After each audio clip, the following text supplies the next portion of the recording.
Can you believe it? This is the city bus 60 years from now. The future bus completely overturns your understanding. Its shape is incomprehensibly large. We can carry nearly 100 people at a time. It moves through the city like a giant beetle. Most eye-catching are the bus's 6 tall legs, each fitted with wheels at the bottom.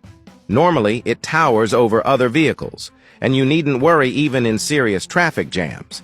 It can freely extend and retract its legs to avoid vehicles on the road. All that's needed are 2 dedicated tracks, 30 cm wide, and the bus can run normally, its wheels securely on the tracks, reaching speeds up to 80 km/h. If a traffic accident blocks its tracks, there's no need for concern. The bus's 6 legs can work in concert, automatically retracting in the face of obstacles, easily avoiding them. Importantly, passengers inside feel no bumps. If there's a low-clearance bridge, there's no fear. All of the bus's legs can lower simultaneously, allowing the bus to pass smoothly.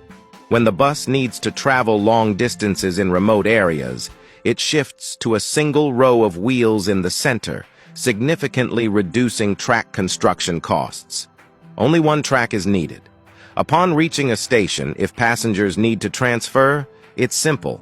The future bus station seamlessly connects with light rail, subway, high-speed trains, etc., greatly reducing transfer time. Buses should have been designed like this long ago.